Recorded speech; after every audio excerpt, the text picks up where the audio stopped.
Hello friends, welcome back to my channel. আশা করি তোমরা প্রত্যেকে ভালো আছো। আমিও ভীষণ ভালো আছি। আমি মৌ চলে এলাম নতুন একটা ভিডিওর সাথে। এখন তো ইউটিউবে কন্টেন্টেই কন্টেন্ট, তাই না? হনু সোনু ভিডিও দিয়েছে, গতকাল ঝিউ দিদি ভিডিও দিয়েছে, তারপরে এখন শুনতে পাচ্ছি ফুকলিরও নাকি খুব তাড়াতাড়ি ডিভোর্স হয়ে যাবে। সব মিলিয়ে বলা যায় বেশ জমজমাটি কন্টেন্টই রয়েছে ইউটিউবের মধ্যে। আবার ওইদিকে মিত্রবাবুর ভিডিও থেকেও এটাও পরিষ্কার হয়ে গেল ওই যে রবীন্দ্র জয়ন্তীর কেসটা। মানে সত্যি কি বলবো, পয়লা মে হচ্ছে মে দিবস, অর্থাৎ শ্রমিক দিবস। এটা অনেকে নাই বা জানতে পারে, তবে যারা এটা জানে না এটা তাদের লজ্জা। এটা যে কত বড় একটা মানে কি বলবো সেন্সিটিভ একটা বিষয়, আমার মনে হয় এই জায়গাটা যারা ভুলে যায় বা ভুল করে তাদেরকে সত্যি মানে অশিক্ষিত বলা ছাড়া কিছু বলার জায়গা থাকে না। তবুও যাই হোক, দেখলাম যে আজকের ব্লগে উনি তার জন্য ক্ষমা চেয়েছেন। আর পয়লা মে কোনো দিনই 25শে বৈশাখ রবীন্দ্র জয়ন্তী হয় না, 9th মেই বেশিরভাগ সময় হয় গিয়ে 25শে বৈশাখ। তোমরা ক্যালেন্ডার খুলে দেখে নিও। তো আমি অবাক হয়েছি যে বাচ্চাটাকে এইটাই নাকি শেখানো হয়েছে যে 1 মে মানে যেটাকে মে দিবস বলে সেটা নাকি রবীন্দ্র জয়ন্তী। আর পৃথিবীর ইতিহাসে এখন অবধি পয়লা মেতে কখনো রবীন্দ্র জয়ন্তী পড়েনি।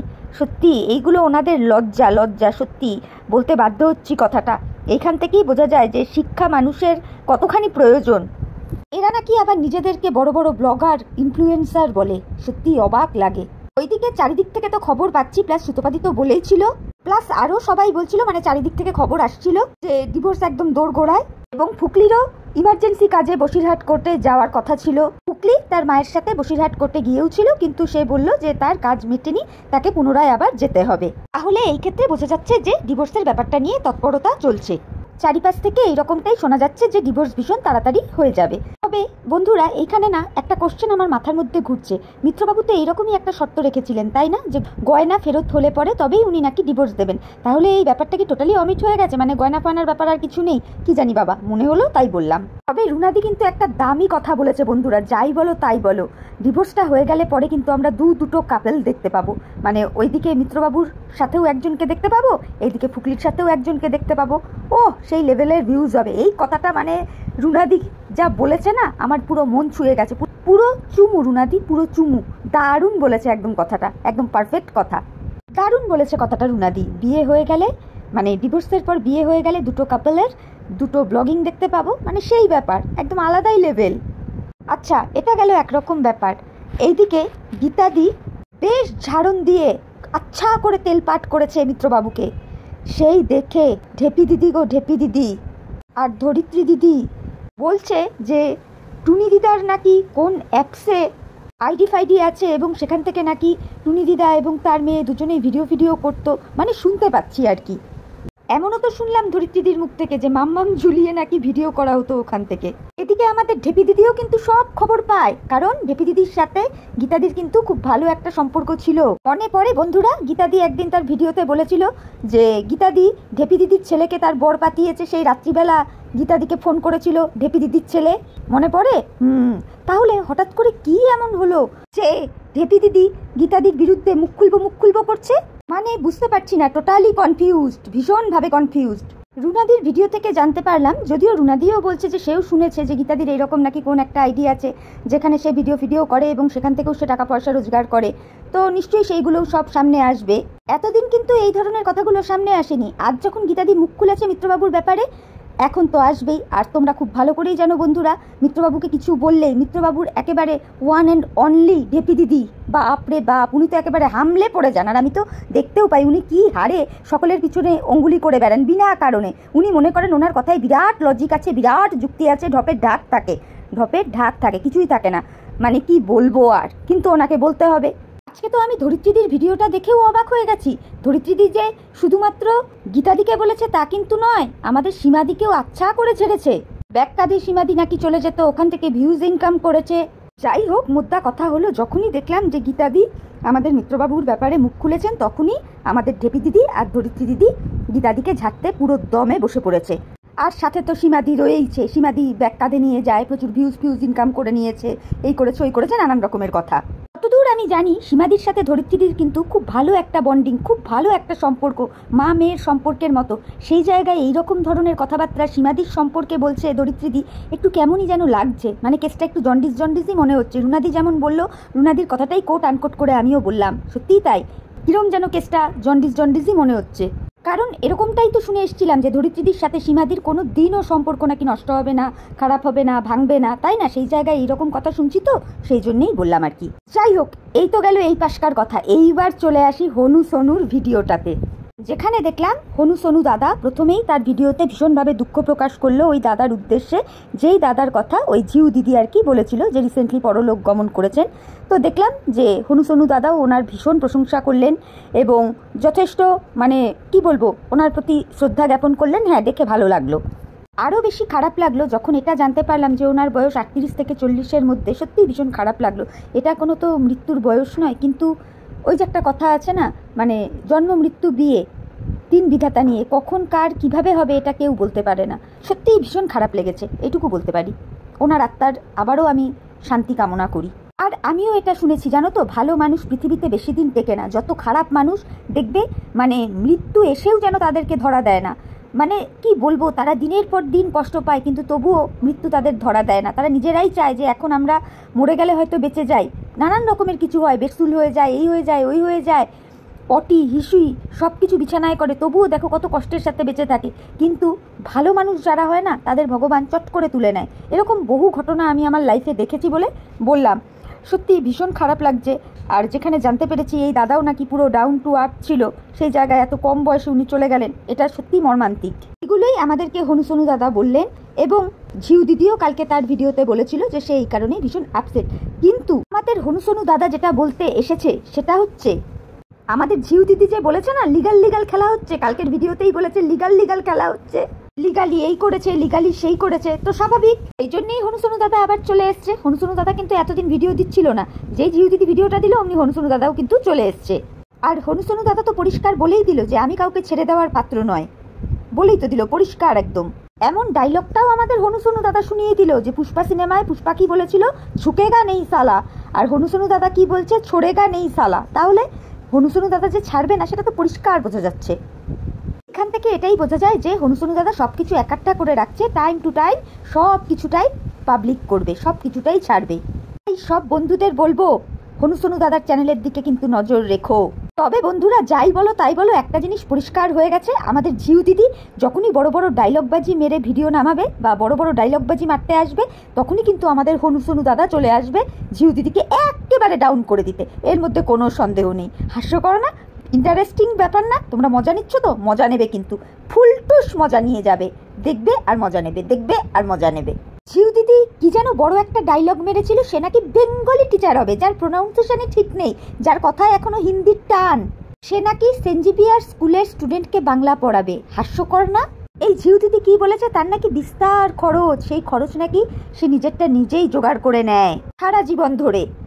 এখন আবার সে নাকি দুটো ক্লায়েন্ট জোগাড় করেছে, তাও আবার জোগাড়, আর সাথে বেঙ্গলি টিচার হয়েছে, তাও আবার সেন্ট জেভিয়ার স্কুলের স্টুডেন্টের বাংলা পড়াবে নাকি সে। ও বাপ রে বাপ, আর কত কি যে শুনবো, আর কত কি যে দেখবো।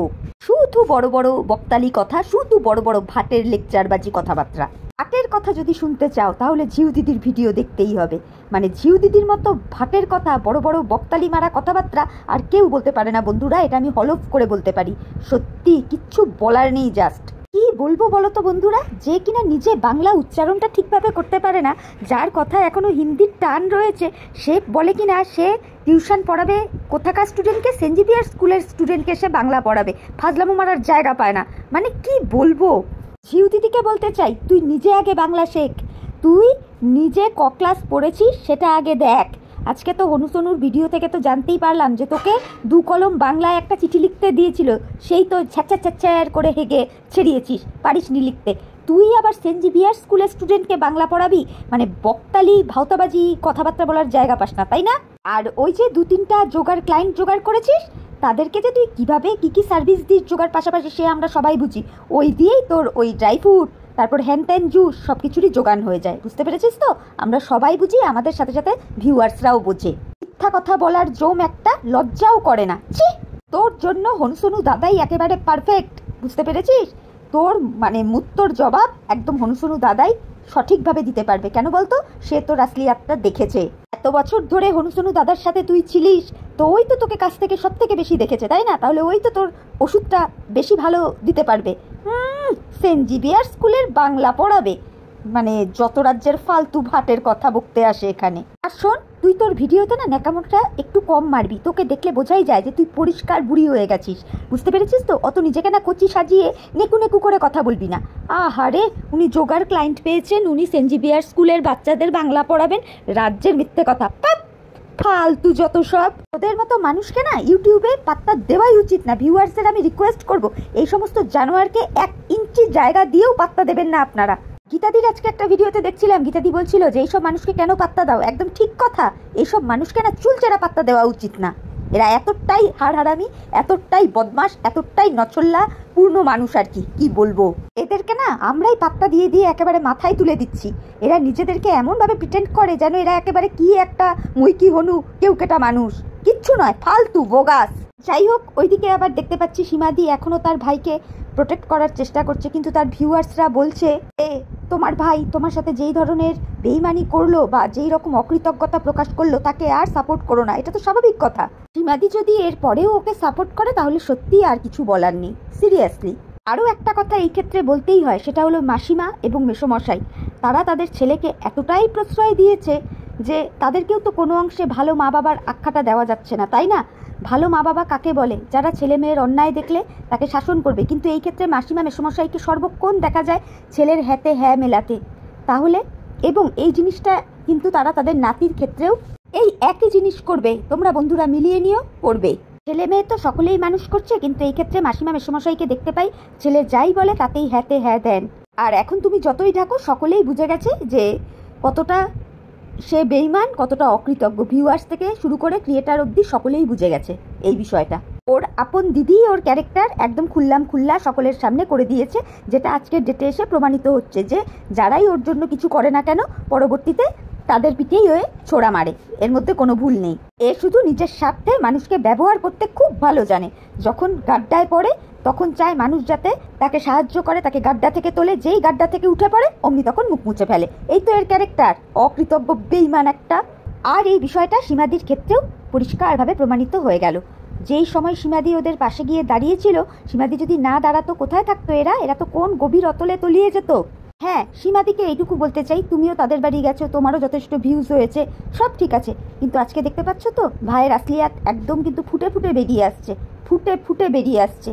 ভাই যে কতটা অহংকারী, লোভী, স্বার্থপর সবটা কিন্তু বেরিয়ে এসছে। সত্যি জাস্ট কিছু বলার নেই।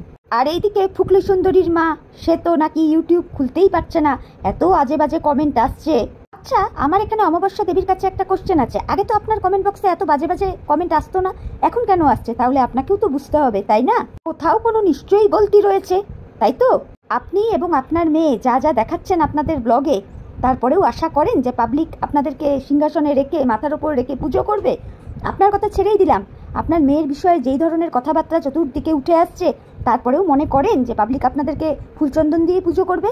অদ্ভুত, আশ্চর্য মানে আবদার আপনার কমেন্ট বক্স আপনি খুলতে পারছেন না। কারণ কি? নাকি লোকে নানান রকম বাজে কমেন্ট করছে। আপনারা আশা করেন কি করে এত কাণ্ডের পরে আপনাদেরকে মানুষ ফুলচন্দন দিয়ে পুজো করবে?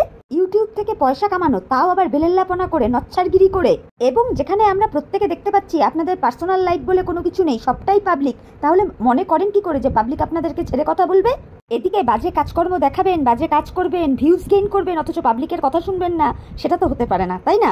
আপনার ব্লগে কি থাকে অমাবস্যা দেবী বলতে পারেন? কিছুই তো থাকে না। ওই তো ওয়েদার রিপোর্ট দেখান, ছাদ বাগান দেখান, এই তো থাকে আপনার ব্লগে। আর এখন ভালোই ক্লিক বেল্ট খেলতে শিখে গেছেন, মানে কিভাবে ভিউজ গেইন করতে হয় ভালোই তো শিখে গেছেন। আর আপনি তো জানেন এখন আপনার বাড়িতে আপনার মেয়ে রয়েছে। মেয়ে যদি আপনার ভিডিওতে এসে একটা হেঁচে পেদে দিয়ে চলে যায়, তাতেও আপনার ভিউজ হবে। ওই জন্যই তো আপনি আপনার ব্লগ 4 মিনিট 5 মিনিটের করেও 9,000 10,000 ভিউজ গেইন করে নেন। এরপরে আবার আশা করেন পাবলিক আপনাদেরকে ভালো ভালো কমেন্ট করবে? ইয়ার কি মারার জায়গা পান না, তাই না? অ্যাকচুয়ালি কি জানেন তো, আপনাদের শিক্ষার বড্ড অভাব। কেন বলছি কথাটা? সন্তান যখন ভালো হয় তখন মা বাবার গর্ব হয়, আর সন্তান যখন বেলেল্লাপনা করে বসে না, তখন মা বাবাকেই তার কথাগুলো শুনতে হয়। তা খুব স্বাভাবিক ব্যাপার, পাবলিক আপনার কমেন্ট বক্সে গিয়ে আপনাকে তো বলবেই, তাই না? সর্বক্ষেত্রে আপনারা আপনাদের মেয়ের ব্যাপারে পিঠ বাঁচিয়ে চলেছেন, শুধু পয়সার বেলায় তখন মেয়ে মেয়ে করেছেন। যেদিন মেয়ে পয়সা দিতে পারবে না সেদিন আবার আপনার আসলিয়াতটা বেরিয়ে পড়বে। এই তো রিসেন্টলি শুনতে পাচ্ছি কোন একজনের বিয়ে আছে, যতদূর মামা তো দাদা না কার, তো হিসেব মতো তো সেই পয়সাটাও মানে গিফটের পয়সাটাও দিতে হচ্ছে ফুকলিকে। কেন? এটা তো হিসেব মতো অমাবস্যা দেবী আপনার হাজব্যান্ডের দেওয়ার কথা, তাই নয় কি? কিন্তু না, সেটাও মেয়েকে দিতে হবে। এগুলো তো আমরা দেখতে পাচ্ছি, বুঝতে পাচ্ছি, আমাদের সাথে সাথে ভিউয়ার্সরাও দেখছে বুঝছে। তাহলে এরপরেও কি করে আশা করেন ভিউয়ার্সরা আপনাদেরকে ভালো ভালো কমেন্ট করবে? কাজগুলো কি আপনারা সেই রকম ভালো করেছেন? আর অমাবস্যা দেবী, আপনি যেইভাবে ইউটিউবে ভিডিও করেন না, সেগুলো মানুষের চোখে লাগে। যার ফ্যামিলিতে এত কিছু চলছে, যার মেয়েকে নিয়ে এত কিছু চলছে, তার মা যখন কুত কুত কুত করে ডান্স ভিডিও দেয়, সত্যিই দৃষ্টিকটু লাগে। বুঝতে পেরেছেন? বলতে বাধ্য হলাম কথাটা। আপনি নিজেই চিন্তা করে দেখবেন তো, আপনি যেই ক্যাটাগরির ভিডিও করেন তাতে কি 9,000 10,000 ভিউজ হওয়ার কথা? হওয়ার কথা নয়।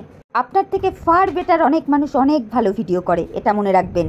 তারা কটা ভিউজ গেইন করে, তারা ক টাকা ইনকাম করে বলুন তো? আপনারা তো আপনার মেয়ের দৌলতে ভালোই টাকা পয়সা রোজগার করে নিচ্ছেন, তাই না?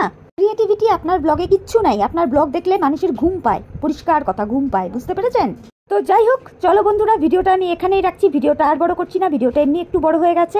তোমরা প্লিজ নো স্কিপ করে দেখো। ভিডিওটা শুনে তোমাদের ভালো লাগলে অবশ্যই লাইক কমেন্ট শেয়ার সাবস্ক্রাইব করে আমার চ্যানেলের পাশে থেকো। আর আমি যেই কথাগুলো বললাম সেগুলো আমি ঠিক বললাম না ভুল বললাম, তোমরা তোমাদের মূল্যবান মতামত আমার কমেন্ট বক্সে জানিও। আর কোথাও কিছু ভুল বলে থাকলে প্লিজ সেটা তোমরা রেকটিফাই করে দিও। তাহলে চলো, আজকের মতো আমি বিদায় নিচ্ছি। নতুন একটা ভিডিওর সাথে আবার দেখা হয়ে যাবে। ততক্ষণ প্রত্যেকে ভালো থেকো, সুস্থ থেকো, সাবধানে থেকো। ও একটা কথা তো বলতে ভুলেই গেছি, আজকে হলো সানডে। তোমাদের প্রত্যেককে জানাই হ্যাপি সানডে। আজকের দিনটা তোমরা খুব ভালোভাবে কাটাও, এনজয় করে কাটাও। Tata, bye, love you all.